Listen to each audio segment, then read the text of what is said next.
कार्यकर्ता सम्मेलन में मुख्य वक्ता के रूप में उपस्थित प्रधान जी, आप हरियाणा के प्रधान हो, 681 के यो एक्शन 3-4 बार कई करोड़ का घोटाला करे, आप इसके बारे में क्या कहोगे? आज कर्मचारियों की समस्याओं को लेकर, मांगों को लेकर आज यहाँ के स्थानीय एक्शन से मिला गया और जो हमारी डिमांडें थी 5-6 उन डिमांडों के ऊपर यहाँ के कार्यकारी अभियंता द्वारा कोई संतोषजनक जवाब नहीं दिया गया, जिसमें मूल रूप से यहाँ के स्थानीय कर्मचारियों की जो एसीपी 1 साल से पेंडिंग थी वो आज तक नहीं लगाई गई। उसके ऊपर भी गोलमोल बात करने का काम किया गया। बीएनआर के अंदर जो हमारे साथी लगे हुए हैं उनका 1 साल से साबुन और जूतों की पेमेंट पेंडिंग है।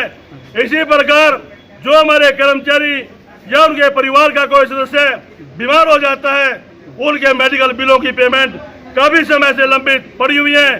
जब एलटीसी की डिमांड हमारी थी, लेकिन यहाँ आज तक भी कोई इसके ऊपर कार्रवाई नहीं की गई। और साथियों, कर्मचारियों की जो एसीपी जो कि इसके खुद नियोगी और इसके कार्य क्षेत्र में आते हैं उसके ऊपर भी आनन फानन में कोई संतोषजनक जवाब नहीं दिया जा रहा। इसलिए हमारे संगठन द्वारा इसकी कर्मचारी विरोधी नीतियों के खिलाफ वॉकआउट करके नारेबाजी की गई और यहाँ की स्थानीय टीम, जिला कमेटी, इसको धरने का नोटिस दिया जाएगा। जब तक कर्मचारियों की समस्याओं का समाधान नहीं होगा तब तक धरना प्रदर्शन घेराव जारी रहेगा। आज हमारे संगठन द्वारा कर्मचारियों की लंबी समस्याओं के समाधान के लिए प्रदेश की सरकार के साथ दो बात करने का समय था, लेकिन इस प्रकार के हिटलर सा तड़ासा अधिकारी इन्होंने पहले ही उस मेंढक की तर्ज पर अपनी टांग उठाई हुई है। भाई पहले हमारा धरना लगनी चाहिए, इसलिए इसका सरकार के मंत्री से पहले इस कार्यकारी अभियंता का इलाज करने का काम किया जाएगा और राज्य के लेटर पैड के ऊपर इसकी विजिलेंस से जांच करवाने की मांग आप हमारे संगठन द्वारा की जाएगी।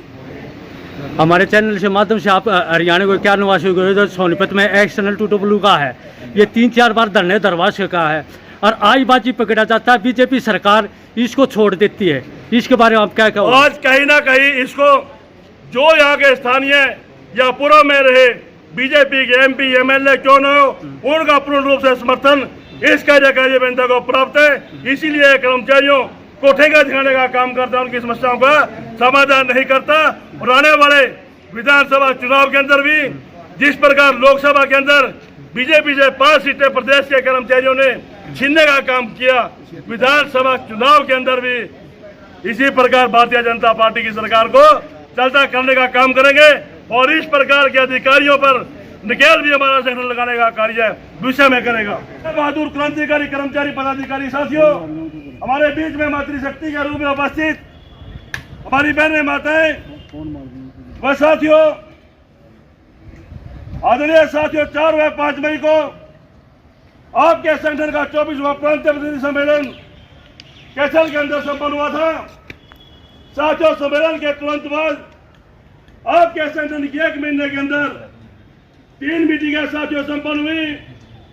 उन 3 मीटिंगों में प्रदेश सरकार द्वारा कर्मचारियों के खिलाफ दिए गए निर्णयों के बारे में, प्रदेश सरकार की कर्मचारी विरोधी नीतियों के बारे में साथियों गहनता से चिंतन मंथन किया गया।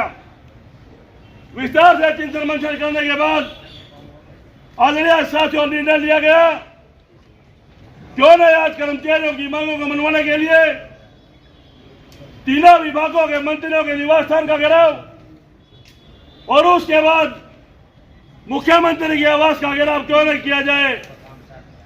आदरणीय साथियों, और साथियों के बलबूते के ऊपर संघर्ष का निर्णय लिया, लेकिन साथियों जिस संगठन के अंदर, जिस परिवार के अंदर साथियों अनुशासन नहीं होता, साथियों चला नहीं करता, जिस समय आपका कार्यकर्ता सम्मेलन साथियों आरंभ हुआ उस समय साथियों आप देख ले कितनी हाजिरी थी।